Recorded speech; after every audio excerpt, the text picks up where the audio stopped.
In the age of constant content creation, Insta stories and algorithms where artists are encouraged to simply keep making, keep releasing new stuff, to keep themselves in the conversation, we are flooded with something new to consume at every moment. And the result is so much noise that sometimes you almost feel like you can't hear anything at all.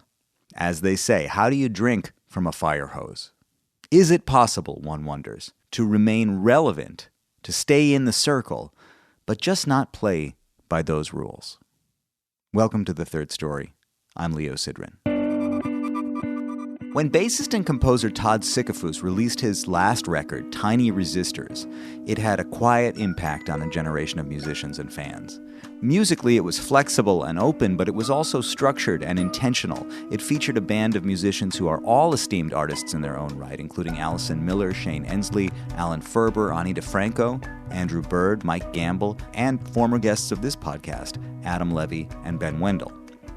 And like so much great art, Tiny Resistors sounds as contemporary today as it did when it was made, which is no insignificant thing when you consider that it came out in 2008. Today, Todd Sickafoose lives in Eugene, Oregon, but he grew up in San Francisco and he lived in Brooklyn for a long time before making it back to the West Coast. 15 years after releasing Tiny Resistors, he's putting out the follow-up. It's called Bear Proof, 62 minutes of music written for 8 musicians, intended to be performed straight through in a concert. The record captures one continuous take. The band is made up mostly of musicians who, like Todd, have ties to the Bay Area. It's essentially a through-composed piece organized around the sonic palette of accordion, cornet, clarinet, violin, piano, bass, and drums.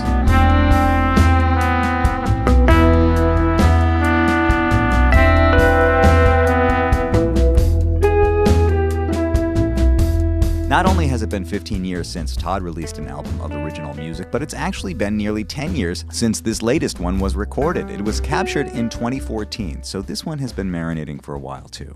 But Todd has stayed busy since then. He's been playing with Ani DiFranco for 2 decades now, as well as writing music for film and podcasts and producing records for others like singer-songwriters Venable and Anais Mitchell. It was his ongoing collaboration with Anais Mitchell that led to their work together on the hit Broadway musical Hadestown, which led Todd to win both a Grammy and a Tony for his production and orchestration work, respectively. Todd Sickafoose is a quiet force. He has a calm, sweet energy about him, and it's easy to see why he puts others at ease in the studio and on stage. Meanwhile, his music is bold and emotive, provocative, and soulful. I love it. We talked recently about all of it, about Hadestown and the process of putting together a Broadway musical, working with Ani DiFranco for 20 years, the new record Bear Proof, releasing music in today's world, why bass players make good record producers, and how a skin cancer diagnosis has impacted his life personally and professionally.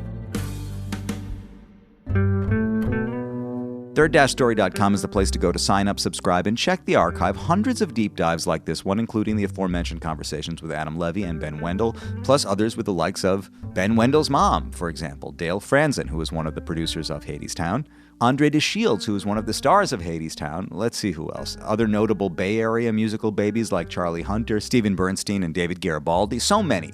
Bass-playing producers like Larry Klein, Michael League, Andres Levin. There are a lot of roads through the jungle of these conversations, and you can find yours at third-story.com. We are made in partnership with WBGO Studios. Visit wbgo.org/studios to find out more about all their award-winning content, and then it's patreon.com/thirdstorypodcast to keep the ghost light lit here. Here's me and Todd Sickafoose talking it down last month. Hi. Hey, man. Hi. Todd Sickafoose, I found an email that I wrote to you 10 years ago. It's the first time I reached out to you. Yeah, if I remember right, you were looking for a bass. I was trying to You rent. were playing at Yoshi's in Oakland. I was trying to rent a bass. That's exactly right. First time I called you was to rent a bass. Second time was for you to play the bass. Wait, did I help you out? No, you needed the bass for a gig at SF Jazz, a rehearsal. Okay, I got it. The second time I called you was for you to play the bass. Yeah. And that didn't work out either. Then I tried to get an interview happening with you in, I think, 2020 at Winter Jazz Fest. Winter Jazz, and the timing didn't work or something. And so it's now a decade. It's actually a decade in the making, this encounter. That sounds disappointingly like a lot of other conversations right now in my life. Things take a long time. There's a lot of things to do in life. There's a lot of things to do in life. And man, imagine if we had done an interview, let's say 5 years ago or 8 years ago. I mean, the conversation would be so massively different, I think, particularly around your career. And I'm actually really glad that we waited until now, and that also we get to talk about your new record and, everything you've been up to. Oh, good. As you can imagine. I mean, probably a lot of people would have the same feeling. I feel like I'm just doing the same things, but yeah, I see how that could be true. Yeah. I think maybe the easiest way to approach this conversation is for us to work backwards, because actually the occasion of our meeting officially here today is that you, after, the numbers better than I do, 12 years, 13 years, are releasing a new record under your own name. Right. Yeah, I think something like that is true. You're putting out Bear Proof, which is the sort of the answer to Tiny Resistors, I guess. It was me trying to do something a little different than Tiny Resistors. I wanted to, after we recorded Tiny Resistors and that band became more of a thing that we would do with different people in different places. Yep. And the cohesive factor being that we all knew the music really well, and things could evolve and happen in nice ways. I wanted to swing the pendulum the other direction and make a piece of music that was very scripted from beginning to end, that could be a more repeatable experience. And that was Bear Proof. And in some ways, maybe part of why it kind of sat around for a little bit is I thought most of it as a live thing. It has been very satisfying to perform. It was interesting to record, and it was a unique experience to record. We actually recorded the whole 60-something minute piece in one take. The record is take 2, actually. I heard a rumor that you were thinking about releasing the record as one track. Well, it would make sense like that, and especially these days where the audio platforms are so unreliable about track spacing. I think it's discouraged people from having a lot of segues on records because oftentimes they just don't play correctly. So, it's always a little bit of a gamble. I'm making a little bit of a bid for someone to actually sit and listen to the whole thing because of the way it's constructed and the way it's played. Do you think it can be consumed either out of sequence or just kind of piecemeal, or that's really not the intention for it? That's not really the intention. I got convinced to release a couple of singles before the entire album comes out. It's an odd idea with this, but I think the 2 pieces that we chose actually work like that, and maybe that just whets someone's appetite to actually sit and spend an hour with it. It really is consecutively played. You don't stop for an hour. There's no chance to say anything or adjust anything. Hit go and the rocket launches. You recorded this in 2014. That's right. Yeah, it was quite a while ago. There was more music that I recorded around that time too, a little before that, things that were even more in the vein of Tiny Resistors, with much of that same band in New York, kind of in the same way, and all of that stuff is sort of still sitting around too. So why put it out now? I went back and looked around and found it and dusted off the cobwebs in the beginning of the pandemic and realized I still stand by this as a composition. And there was just so much joy in everyone's playing. It felt like something I still stood by, but it also felt like I had a responsibility to the musicians. And a friend of mine here where I live told me one time, we were hanging out, and he said, "Oh yeah, you got to finish things, because the projects that you're going to do next, they can see how you're treating these ones." So he said, you got to treat them well and respect them so that the other ones, pop their heads out. Yeah, right. I thought that sounded smart. You did 2 takes on the record. This is the second take. So in between the first take and second take, were you like, I mean, I know it's a long time ago, but specifically talking about a piece, the first piece, like, oh, don't forget if we're going to do it again, or you're not able to talk about that level of specificity. Well, honestly, we did the first take at the end of the first day, and then we went home and slept and dreamt about it, and then we came back and did the second one. It's always that second morning. Everybody's fresh, but you don't have to think about technical things. That's right. A beautiful moment in a recording session. But yeah, honestly, we had gotten pretty good at the music at that point. We'd been playing it a lot. We played it live on the radio once. We had rehearsed a bunch, quite a bit, a generous amount of rehearsal, which these days just feels like heaven, especially for something like this that's got a lot of detail to it. But it was more about the choreography.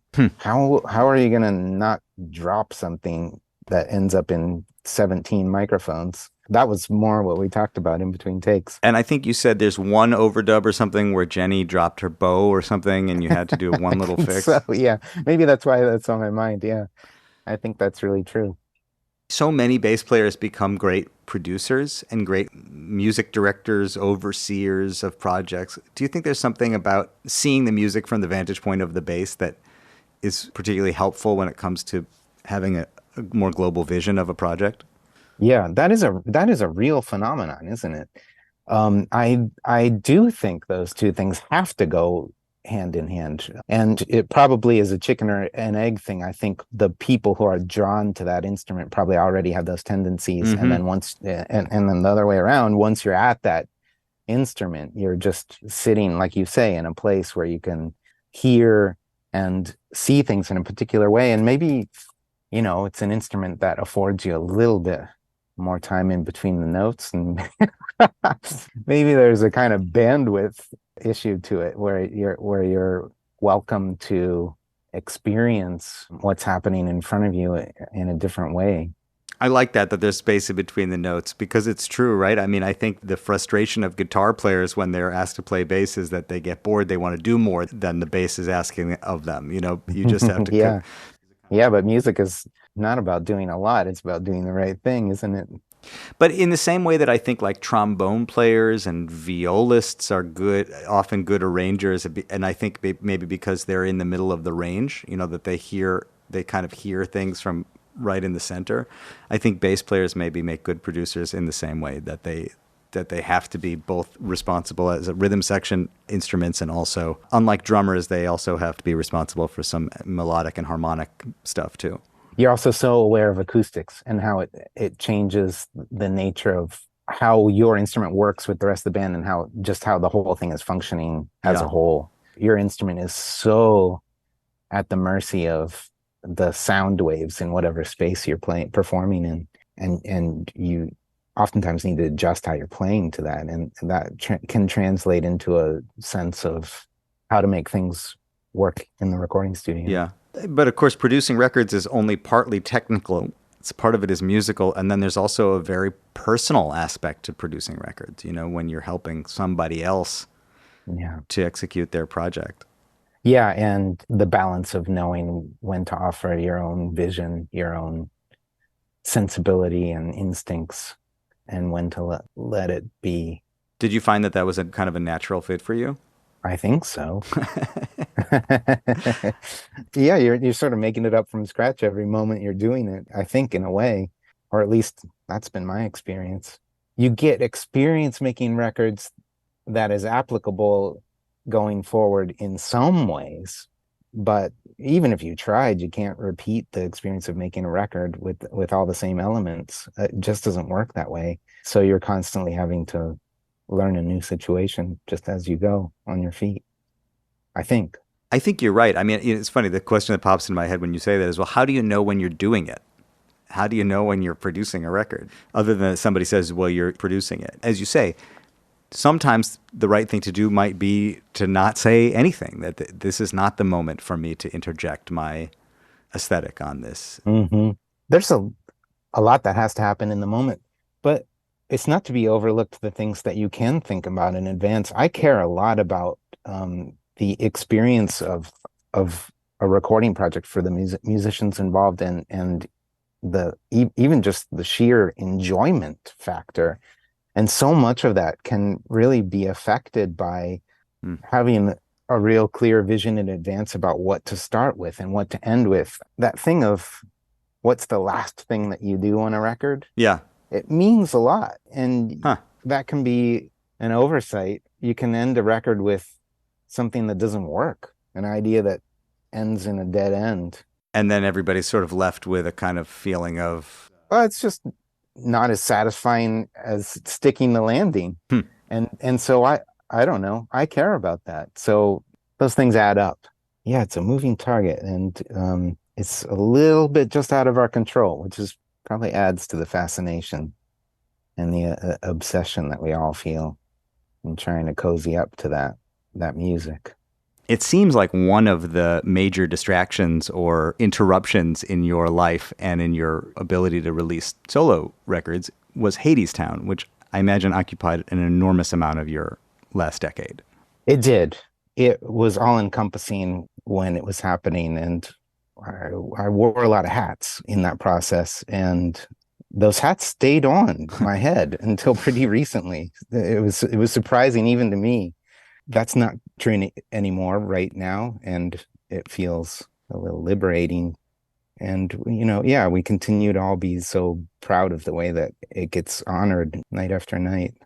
Well, let's talk about some of the hats. You ultimately end up winning a Tony for orchestration and producing the cast recording. Before that, you had worked on the original record with Anais Mitchell that turned into the musical. I mean, your journey with this project seems like it goes all the way back to the inception of the project. That's right. Yeah, 2006, I think, was when I started working on it. And she and Michael Chorney, who I shared the orchestration wing with, were working on it for about a year before that. In 2006, I came on board to ostensibly produce what was going to be a studio version of it. And we made that. And in the wake of that, it sort of became, before that, it was a theater production. It was on stage. It was very DIY. I was a part of that. I made a point of trying to be a part of that as much as I could, so I could learn as much as possible about everything about what Anais was doing, what everybody was doing, how to shape the music for the recording. And that was up in the Northeast in the winter, and we traveled by school bus. I mean, it was a really funny thing to imagine for anybody who knows it just as its Broadway incarnation. Stagecoach kind of vibe, right? Like really old school. It was one night in each place, and the chorus, if you can call it that, were also the crew, and they were moving lights around on the stage, and I mean the whole thing. We just all couldn't get enough of it. Sometimes people ask me, could you foresee what happened? Well, in one way, no, but in another way, we all just felt very strongly about what Anais had started, and we all would do anything for her. So there was that always, and maybe that is really powerful. Maybe that's a thing that lasts. An idea that is compelling enough that it would put all that talent on a school bus and inspire them to get involved and then hold on for as long as they held on. Maybe it does speak to the idea that some ideas are just stickier than others or more compelling. Exactly. And also that's a rare thing. You don't encounter too many of those in life. So it's good to pay attention and give all you got to the ones that do. So you got called in to produce the record, and before you produced it, you said, okay, well, let me get involved here and see what's going on. You performed it. You sort of got inside the material, and you end up making this record that in itself was a pretty interesting project. It had all these kind of guest singers, and it was a complete and beautiful presentation of the project. So then what happened after that record came out? It became mostly something that we conceived of as a music project for a long time. The format of the performances was something like Anais and the band would roll into an area of the country, the Northwest, and connect with some notable and beautiful singer-songwriters or singers of whatever ilk in that area, and rope them into different roles and learn the music, and then do a handful of performances around that region.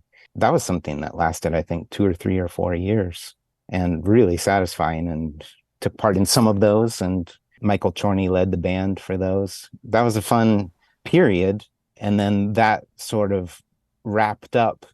And pretty soon after that, the producer that ended up being the lead producer still for the show approached Anais and said, have you ever thought about putting this back on the stage? Who was the lead producer, by the way? Her name is Mara Isaacs. Yeah. She's great. And I think that the way that she went about handling the whole project, we all owe her a lot. Was there anybody other than Mara involved in the project that knew anything about how a show might end up on Broadway? Like, was there anybody who had any familiarity with what that journey looks like? Probably not. Yeah. It has always felt to me like we just snuck in through the back door. Yeah. And of course we worked on it, and there were revisions and pretty major changes right up until when we actually opened on Broadway, even in the previews on Broadway. Yeah. But the language of the show and the philosophy of it being poetry, not prose, and the sort of core integrity of the music was intact so long before anybody put their hand up and said, can we help you put this back on stage again? It had a sort of protective bubble around it. And no one ever tried to pierce that. No one ever asked us to consider doing something for some kind of weird commercial reason. People knew better than that. I hear from my friends who work on shows that, as you say, up until the last minute, things can change. You can be adding songs, changing arrangements, whatever, that it's constantly in flux until it gets fixed. But in the case of Hadestown, you have this added time capsule in that you have the original record, and then you have the cast recording. And although we may not know exactly how you got from point A to point B, there are some songs that are the same, and the arrangements are so different, and the orchestrations are so different. It's almost like in an archaeological way or an anthropological way, we get a chance to sort of figure out, well, it started here and it ended here, and we have to sort of fill in the blanks. All aboard!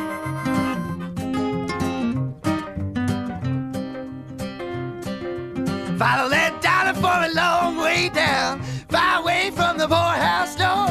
Either get to hell or to Hadestown. Ain't no difference anymore. Way down, Hadestown, way down under the ground. Follow that dollar for a long way down, far away from the poorhouse door. You either get to hell or to Hadestown. Ain't no difference anymore. Way down, Hadestown, way down under the ground. Yeah, and it's fun to talk about the musical journey of all that, the poetry journey of all that. Anais wrote a book called Working on a Song, where she fleshes out exactly what you're talking about and connects the dots, and it's very interesting. And I think anybody who's a little bit interested in that ought to read that, because it's fascinating, even to me who've lived through all that.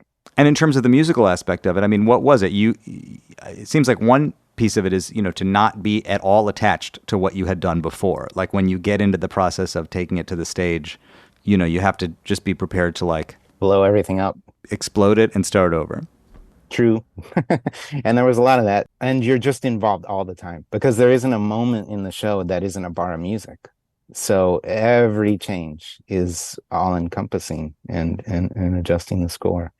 When we were in previews, we had this system where I would make changes after, the show would end, and then we'd talk for 2 hours. And, it was a lively, really creative bunch of people with really smart and beautiful ideas coming from all corners of the creative team. That would wrap up, and then everybody else would go home, and I would go and monkey around with the score. I found this back room in a hotel in Midtown where there were plugs and stools, but no one was ever there at 1 a.m. I would go there every night. And then when I would finish, I would send everything to the beloved copyist that we had a relationship when we were at the National Theatre, who was in London, and the timing worked out really well because he was already out. And then everything would be ready for the music stands first thing in the morning. It was an intense process of navigating that process of getting to the finish line. And even at this point, it feels like, so many things landed at the right place how did that happen? How did the timing of that work? It's that thing that you sometimes experience where you have 2 hours and 10 minutes to get ready to leave on a trip, and somehow it takes 2 hours and 9 minutes, and you just think, how did that happen? But maybe that's just what life is. You adjust to the circumstances, and for Anais, that meant letting go of some things. You know, it was quite meta for her. Her job when the show opened and we locked everything and she couldn't make any more changes was to do exactly what Orpheus's job was, you know, just walk out the front door and don't look back. Her work was done. I suppose that's the thing that songwriters in general have to deal with, composers on any level, you know, in a more theoretical sense, which is that you put work out in the world and it sort of doesn't belong to you at a certain point. I mean, even if it's the complete fruit of all your labor, even if it was born out of your heart and your soul and your work, once it's out in the world, you know, the way it is consumed, what it means to other people, it's not about you anymore. But what you're describing, particularly for her, and I think that's what's so kind of deep about Broadway to me, is that the shows get locked at a certain point. They're dynamic, they're changing, they're constantly changing. You're up all night changing it until one day you're not, and then you can't anymore. Then it's unchangeable. That's right. For example, if with Bear Proof, with your through composed project, which is intentionally composed, if from today till tomorrow you decided, you know what, I do want to change something about this for the next time we perform it, you could, but not with Hadestown. It's locked. Yeah, I know. It's this weird, it's almost got us, in a sense, both sides. There's this live element that's, the thing itself is being recreated from scratch in front of an audience every single night. That's right. That is live performance. That is freshness. I mean, the actors are bringing incredibly spontaneous, detailed things to life every time they, quote unquote, raise the curtain.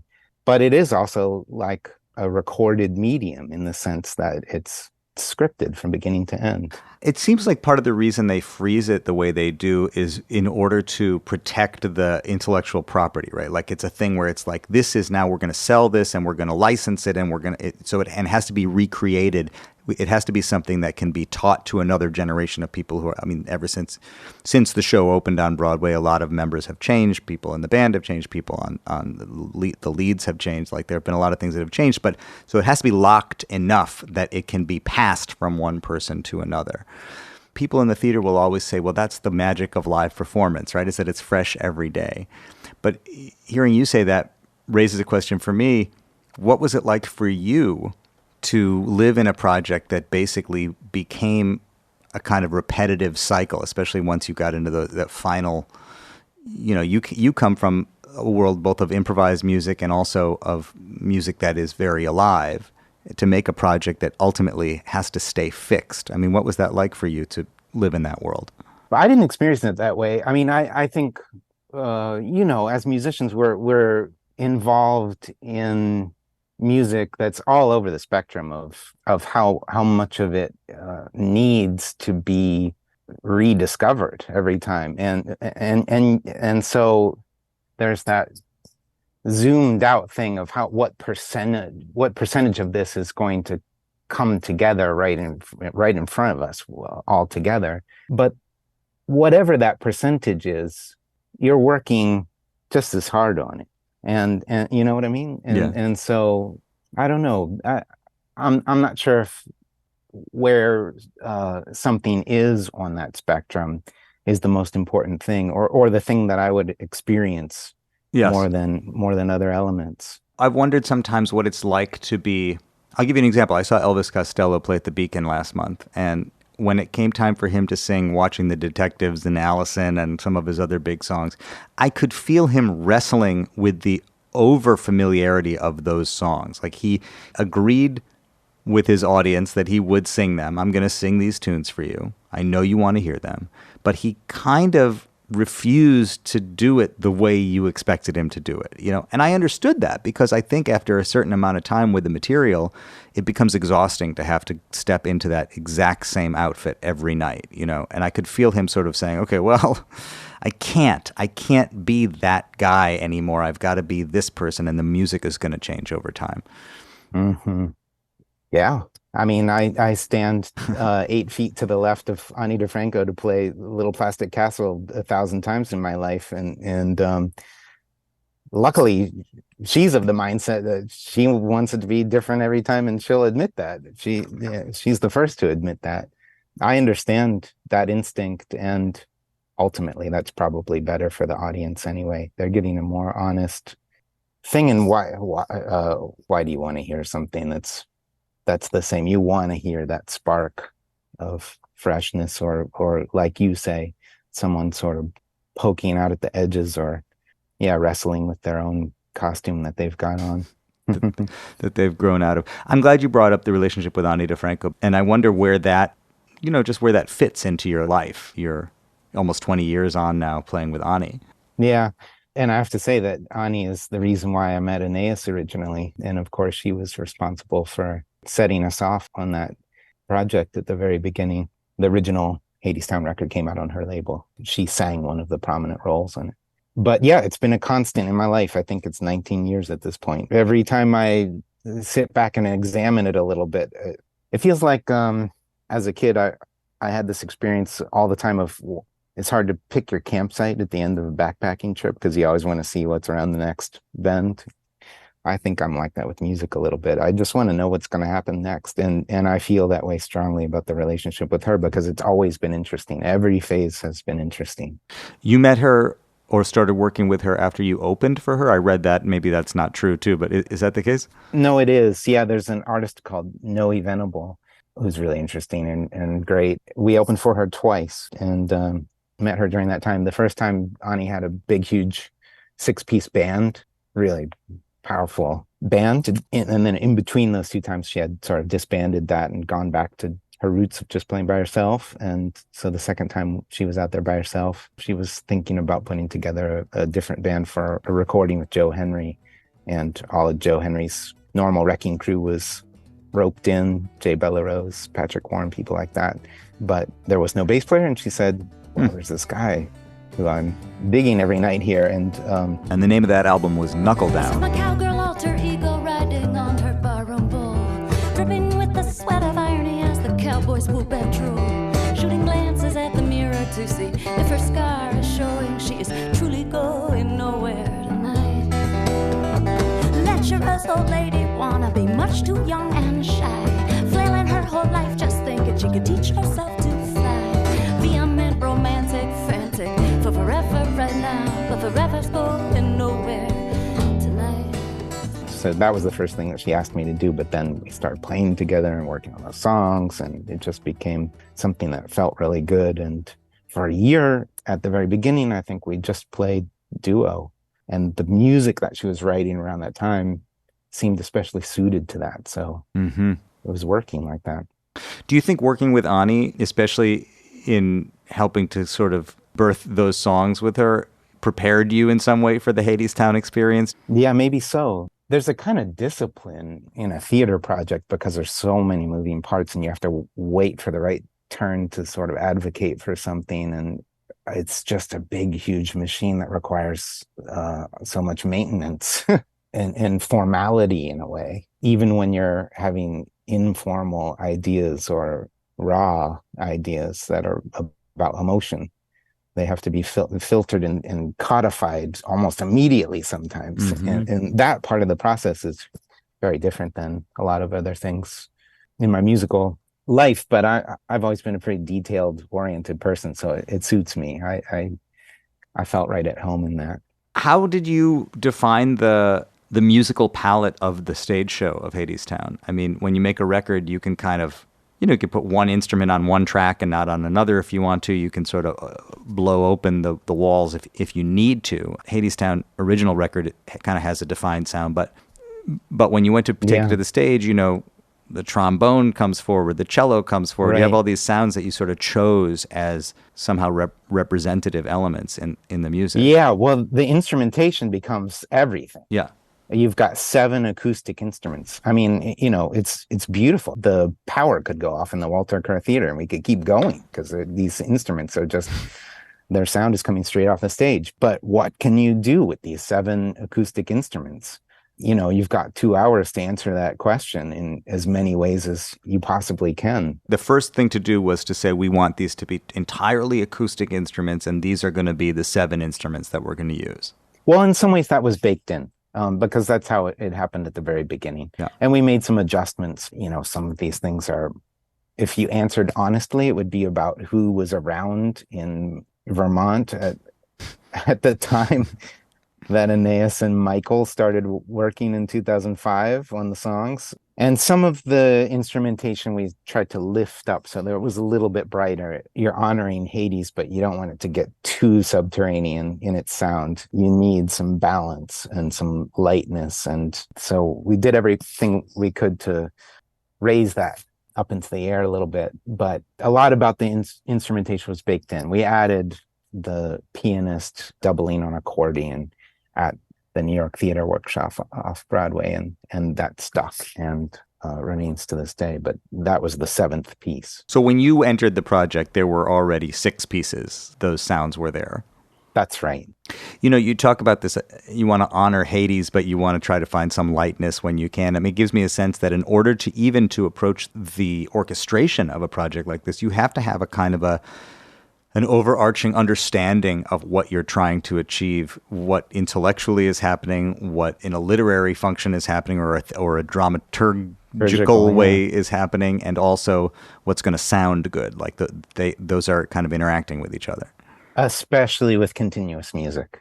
Yes. Yeah. I mean, there's a lot of pacing to think about, zoomed in emotions and zoomed out emotions and the arc of these different things. And when something is too on the nose and when you feel like actually you do need to mark a moment more. I just said a sort of run-on sentence that was probably a lot more analytical than a lot of our conversations, which stayed in the realm more of your question, stayed in the realm of emotions. When you won the Tony, when it was your turn to speak, you said something like you were appreciative of the openness, that there was an openness in the space. When you sneak in through the back door like we did, you don't expect to be welcomed like this, so thank you. And may this community only become more and more welcoming. You had come from the outside. You didn't come from the sort of the Broadway world. You came from another planet, really, and here you were being kind of rewarded by the Broadway community for this work. Partly, it's just that we came from a more purely music space. But yeah, I think Broadway music is talked about as a style, which is just insanity. And as much as that can be cracked open and infiltrated by different music, the more the better. Did you feel along the way that there was any antagonism or that you were treated as outsiders on the path to Broadway? Were you feeling like maybe... By who? I don't know, by anybody in the establishment, or I mean, or even just in terms of the process, feeling like, wow, we really stepped in from the outside here. No, and that's not to be taken for granted. There's a lot of camaraderie in that community. It's a pretty small artistic community, and everybody works really hard. Yeah, really hard. So there's a lot of support. Was it stressful? Sure. Yeah, at times. Yeah, but mostly art stressful. We wanted to get it right, and be the right part of the team. Support the other people who are in these different parts of the show. When you hear it now, are you able to listen to it just as a finished piece of music? Do you hear your decisions, or do you hear it as music? I think anything that you work on really hard, you always hear what's behind it, and you hear details in it that probably escape other people. But yeah, it's been some years now since we were under the hood like that, so there is a freshness. It's always nice to go back to music that you know really well, and hear it in different ways. We're here talking about a show that you worked on and orchestrated that opened years ago and is still part of your life and your narrative. We're here talking about Bear Proof, which is a record that apparently you recorded almost a decade ago and are just prepared to talk about now. On the one hand, I'm kind of inspired by the thinking that the work that we make, if it's done right, is outside of time, at least the work that you're making, and that it doesn't really matter. I mean, this is kind of incredible, Todd, that we're here talking about 2 major projects that are not happening right now. These are things that have been made and that we're talking about. So what did you do after the Hadestown experience was over? What have the last few years been like for you? I mean, I continue to help other people make lots of records. Yeah. That takes a lot of my artistic time. And of course, we've hit on some of the other things. I've spent a lot of time out with Ani performing and other groups, in particular projects with Jenny Scheinman and Allison Miller. I've dealt with some health problems in the last bunch of years, and it takes a lot of time to heal. And I've spent a lot of time in that zone and a lot of energy on that. My family is a real source of love and balance from that. You're a father. You know how it is. A father and a son. In one of our first email exchanges, when you learned that I was playing music with my own father, you said to me, "Oh, that's interesting. My parents were not musical, but my kids are musical. I wonder if one day I'll play music with them." Oh, that's great to hear so many years later and see that starting to come true a little bit. Yeah. How old are your kids? They're 9 and 11, 2 girls. And do they play music? Yeah, they're starting to a little bit. We had a little bit of a different year last year. My wife is a college professor. She's on faculty at University of Oregon. Yeah. In the education college. And last year was her first sabbatical, and she arranged to do some research in Mexico, and we lived in Oaxaca for the whole year. In fact, I think we left to go down there a year ago today. Wow. It was a wild experience, and I think probably from this point on, I'll write music in 3 for the rest of my life. It made me want to learn the tuba. Did you take a bass with you?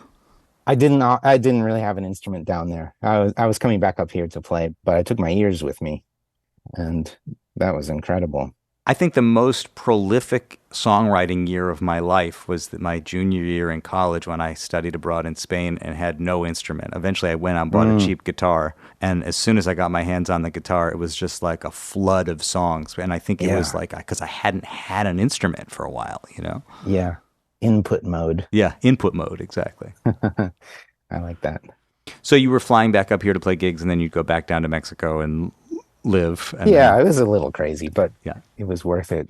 And what is it like to be in Eugene? I mean, for you, how has that transition been? What was it like to move to Eugene? I moved here in a kind of lucky way because it was almost 10 years ago, and I'm still going out and working with a lot of the same people. I mean, it's been a wonderful way to support my wife, to be able to be here and still do what I do. It's not the most ideal place a lot of times, and it requires a little bit of a split screen life. Oftentimes when I'm playing music, I can't just go home afterwards. I'm somewhere else, but it's worth it. And Eugene's got a lot of lovely qualities that have only grown on us. I bet it has a lot in common with Madison. Hadn't really ever thought of that. Yeah, I think there's something to that. That split screen life is an interesting way of describing it, right? Because you're never fully integrating the two things. Like, yeah, I hear what you're saying. When you're on the road, you know, you're playing, but you're like basically totally musician. You don't get to be dad in the same day, and you don't get to sort of be your full self. And then when you're home, there's this aspect of you that is untapped that you're not able to do. And is there a music scene there that you have plugged into, or in Portland, or do you do any local stuff?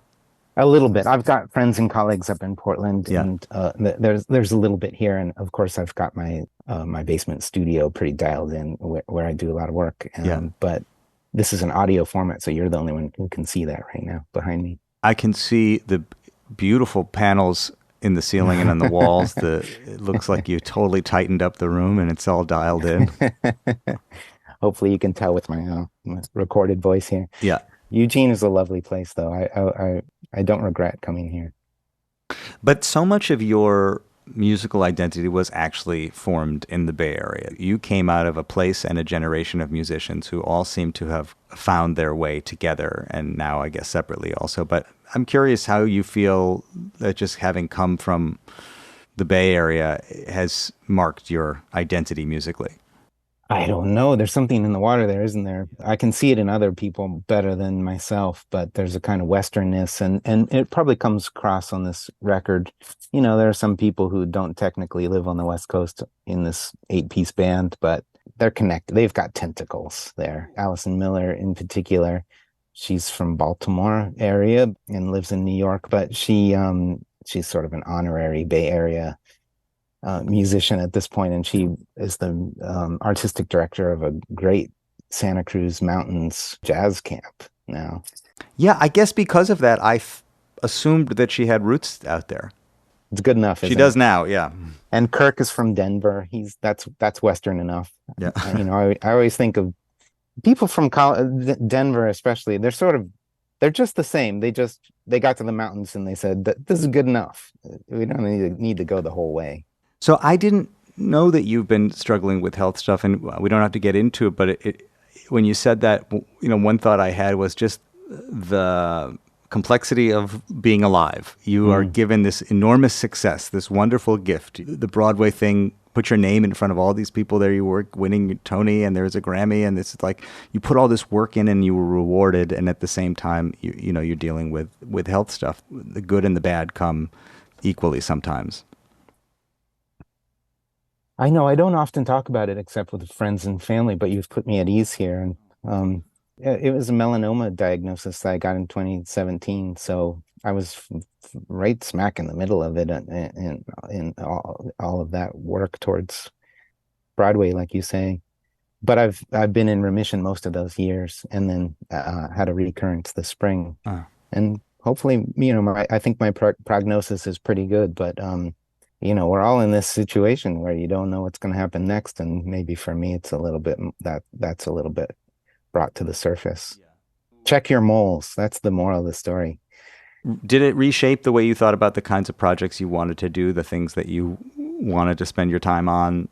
Maybe so, but I think I had already been thinking about that, and I had already gotten to the place where there was more opportunity to do different things than I could possibly pull off as a singular person. Yeah. But yeah, more acutely felt for sure. We know our time is limited, but we know it more, if you get a diagnosis. That's right. And that's why I think a lot of people, especially if you're lucky enough to heal, wouldn't trade it, wouldn't say that they would rather not have the experience, because you learn something that's very useful about what it is to be waking up every morning. Even if the lesson is you're exactly in the right place. You've got the people around you that are matching your heart and what you need and what you want and what you can accomplish with this time. Todd, it's such a pleasure to talk to you, man. And I know that we barely scratched the surface of so much of your career. We really just talked a little bit about Bear Proof and a little bit about Hadestown and a little bit about Ani DiFranco. But I'm really moved talking to you. You have a kind of a quiet reassurance about you that is really fun to be around. Oh, thanks. I've really enjoyed this conversation too. Thank you, Leo. There he was, my friends, the well-tempered Todd Sickafoose. What a sweet guy. What you hear behind me is Reverse Fortune, the closing track, if it's fair to call it a track, from Bear Proof. I'll be back in your headspace with another deep dive before you know it. Until then, I'll talk to you soon. This has been a WBGO Studios production. To learn more about WBGO Studios' award-winning podcasts, special concerts, live streams, and more, visit wbgo.org/studios.